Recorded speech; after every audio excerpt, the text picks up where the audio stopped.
So it looks like my wife is bringing in another mouth to feed. As you know, she's already brought her son in. We got him all established in this camper that we bought. We've got it hooked up to the solar panels. We've got some water getting to it. It's not very big, but we don't have everything hooked up. We don't have the microwave hooked up or the refrigerator, so you know, there's a lot of inconveniences. I'm going to get more into that a little bit, but I think we'll have to talk about the chickens first, because that's becoming an issue as well with everything that's going on around here. As you know, we have, I guess, let's see, 16 chickens now. And these are all 1 year old now. I think all but 2 of them are 1 year old. Of course, they're all hiding. We got 3 of them out right now. The white ones we bought, they're called Brahmas. And I think pretty much everything else we incubated. So I think there's maybe 6 Brahmas in there that we bought, 5 or 6, I don't remember. We had a huge success rate last year with our incubator. I think it holds 21 eggs, and we got 17. Now this one is pretty cool. It's not one of those old styrofoam ones. It's pretty nice, and tomorrow I'm going to show you that, so stick around for that one. I want to show you. The thing is we had 9 more chickens that were 2 years old, I believe. Some of them might even been older than that. Regardless, we had more, but a dog, as you know, got a hold of it, ripped off the windows we had on there. I ended up sealing all that up so they can't get in it anymore. So we're getting anywhere from 7 to 14 eggs a day, and it's almost kind of like that's the consistent number. 7 one day, 14 the next day. So I don't think that's bad at all, just for Carolyn and me. We want to get more egg producers, and we've talked about this a lot. The economy is kind of fishy, and just a lot of things going on. But as you know, well, as you may know, it's been a while since I've talked about the chickens. It's getting more difficult all the time to get chickens because people are wanting to get chickens. And it's not so much new people are wanting to get chickens, it's people who already have chickens like us who want to get more chickens because they see a lot of potential, a lot of problems. Obviously, egg prices going through the roof. They're talking about another bird flu pandemic. Just read an article maybe 2 days ago. The first case, I don't even know if that's true, but you know, the headline's always got to be what it is. First case of human death by this variant of the H1N1 or whatever it is, bird flu. So last year they slaughtered something like 30 million chickens here in the United States. And I know that a bunch of other countries slaughtered a bunch of them. So chicken prices went up, egg prices went up, and in some areas you couldn't even find eggs. So people are wanting to buy chickens. So the idea is, I'm sure, is they're going to sell the eggs, which is great. But Carolyn and I don't want to sell eggs. We're carnivores. I've talked about that quite a bit. Being a carnivore, eggs is a huge part of our diet. We're getting where now we're eating eggs 2 or 3 times a day. Carolyn makes a big helping in eggs for lunch. Now, unfortunately, Carolyn's son does not like eggs, so he's still eating the meat. Now, he is being pretty good about that. He is eating just meat products. I think eventually, once he gets more on his feet, he'll start buying the foods that he likes. But for now, he's not snubbing his nose at anything but the eggs, which is fine. But that gives Carolyn and me plenty of eggs. That gives him plenty of meat to eat, and you know, getting his diet healthy. And I know that a lot of people don't agree with the carnivore diet, and I don't really care anymore. I mean, Carolyn and I are getting so healthy. I mean, it's amazing. Last year, we used to go for this walk up this hill. We live in a mountainous area, and we go walk up the hill, and you'd be out of breath, and you'd be really struggling. But now it's almost like it's flat. I remember when I ran cross country, I always tried to figure out how I could get lighter on my feet. The coach always fed us spaghetti before a cross country meet. Well, now I realize how terrible that was. That's just sugar. And as soon as you ate it, you burned it off. And by the next day, when he wanted that sugar to take effect, it was already gone. But if I realize now that if I'd have been on a meat diet, it'd have been much better.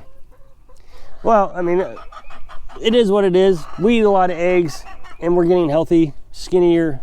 I can breathe. Told you about my asthma.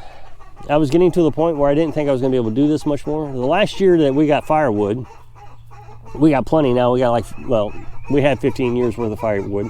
I was having to walk all this fire up 1 or 2 pieces at a time, probably 50 yards up this major hill, and the asthma would kick in, and I got this Primatene mist inhaler. Of course, we don't go to doctors, but I got this Primatene mist inhaler. But now I'm thinking, man, this year I could have done it very well. We're trying to figure out how to get even more eggs so we can buy less meat. Everybody's talking about how poisonous meat is. I mean, I've seen preppers talking about it constantly now, that they're poisoning our animals, and now, so we're always trying to figure out how to stay as healthy as possible. I'm not huge in all these chemicals and conspiracies, and you know, they're doing all that. I'm not big on that, but I do try to stay as healthy as possible, and if I can raise my own food, so be it. So as you know, last year we raised some sunflower seeds, and I think we're going to do it again this year. I don't know, it's a little up in the air. Again, we got to talk about what's going on with the camper and all that. Carolyn can sprout them. I've showed you the sprouts before, and she can turn 50-pound bag of sunflower seeds into 250 pounds by sprouting them like that. That gives the chickens the protein. And then of course, all I really got to do to keep the chickens happy beyond that is take some grass, and they'll be running over, look at it, running over grass. When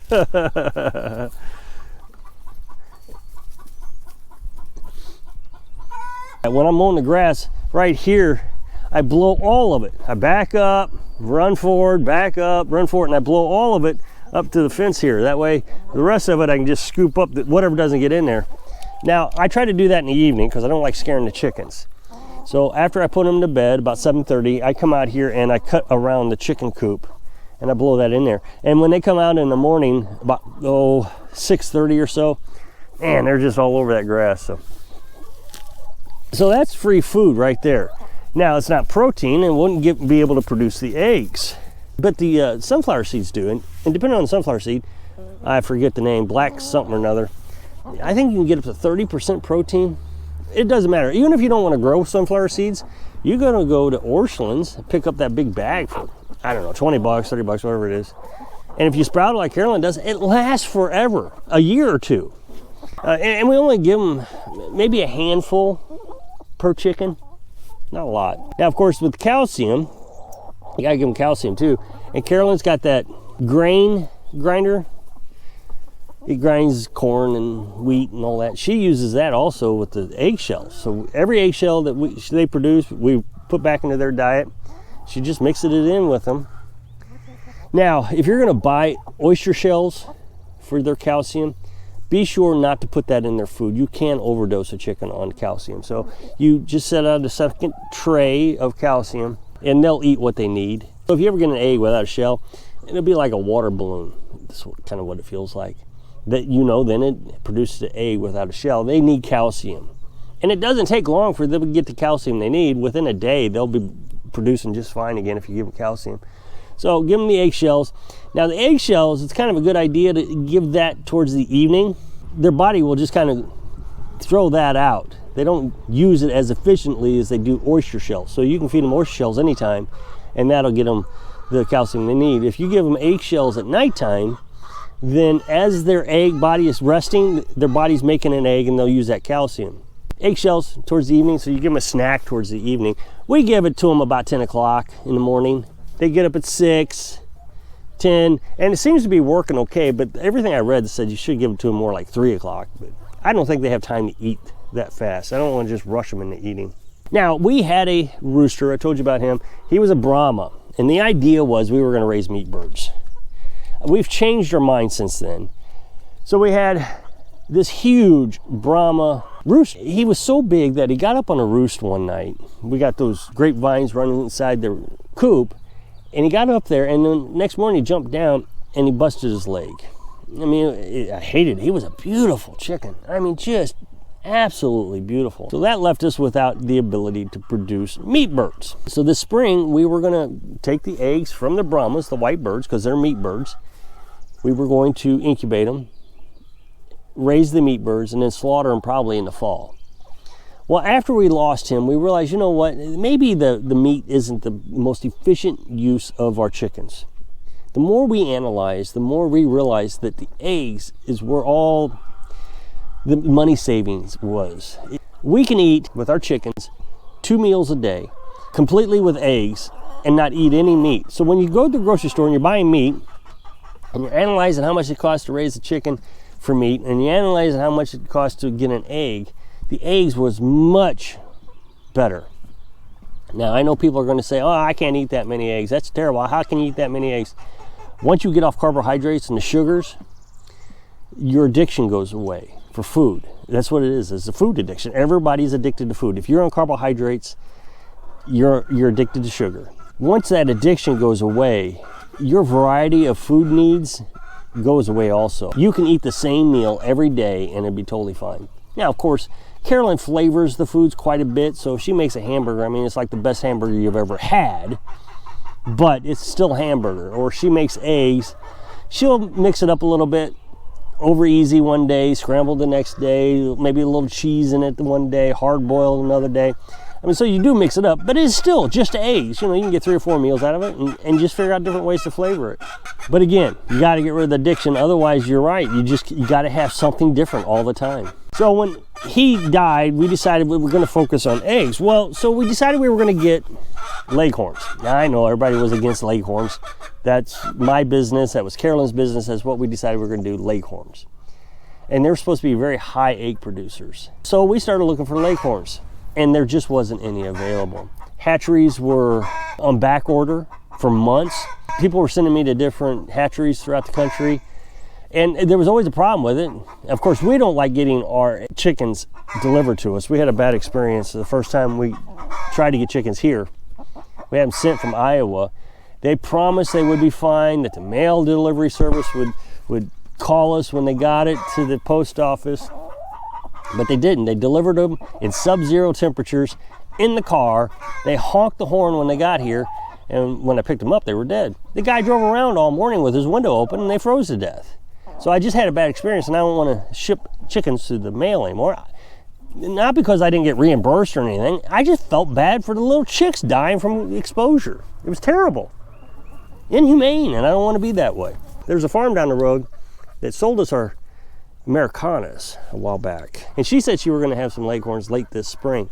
So we thought, well, maybe we'll just wait. Now, it's important that we get our chickens early in the spring, soon, because if we don't, then we won't get any eggs from them in the fall, because they'll start producing eggs in the fall. If you get them now, they'll produce in the fall, and they'll produce all winter long.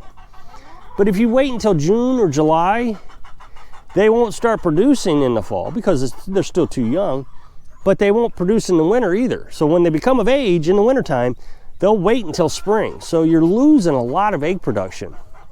Now these guys will go into molt in the fall, so they won't produce any eggs. So that means you're going months without eggs. So our plan is, before the dogs attacked, was we would have a new batch of chickens every spring, and then the third oldest chickens would go up for butcher.